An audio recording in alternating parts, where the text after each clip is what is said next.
Welcome again to our midweek reflection. Here's a verse that you may know. It's one that I know very well. Let me read it to you. Do not be anxious about anything, but in everything, by prayer and petition, with thanksgiving, let your requests be made known to God. It comes in chapter 4 of Philippians. The point is, it's that phrase, with thanksgiving, that caught me out when I read this verse recently. So I sat down and had a think about the last week, the week since we last had one of those reflections. Here's how it went, my week.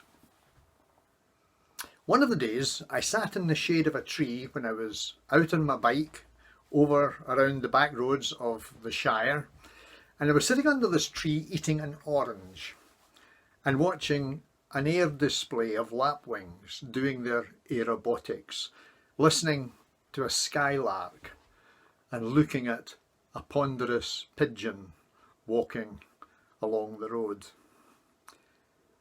That same day I had my first race of the season with goldfinches, who seemed to like flying ahead of the bicycle.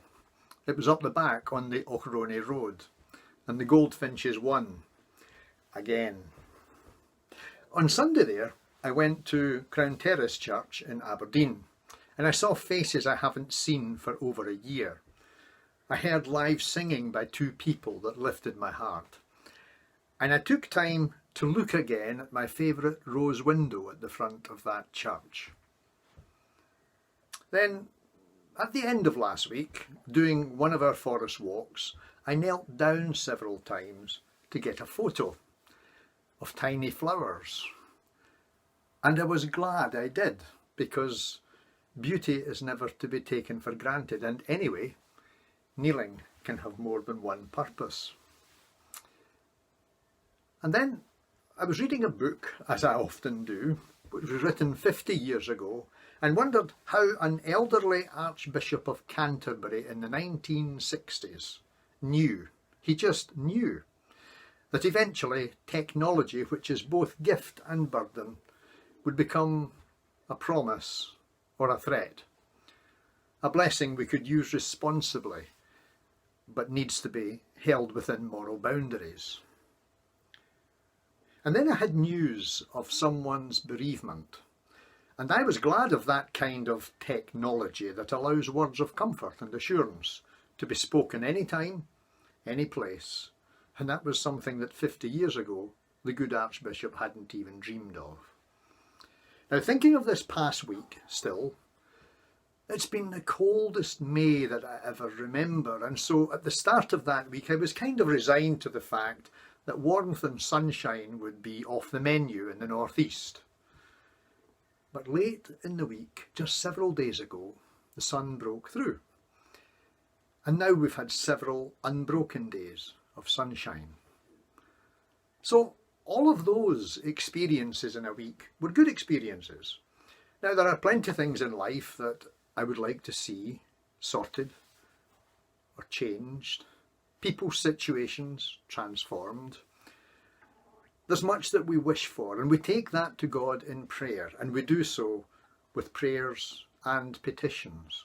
But Paul's quite right to say to us, when we go into the presence of God, there are the prayers and the petitions, but they should be accompanied by thanksgiving.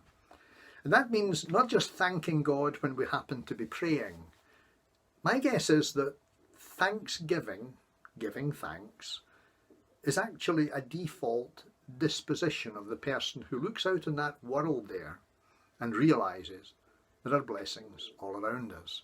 And that's true whether we're sitting under a tree eating an orange watching the lapwings, or kneeling on the forest floor taking a photograph, or using a telephone, a computer or a tablet to be in touch with people for whom it's important at that moment to be in touch.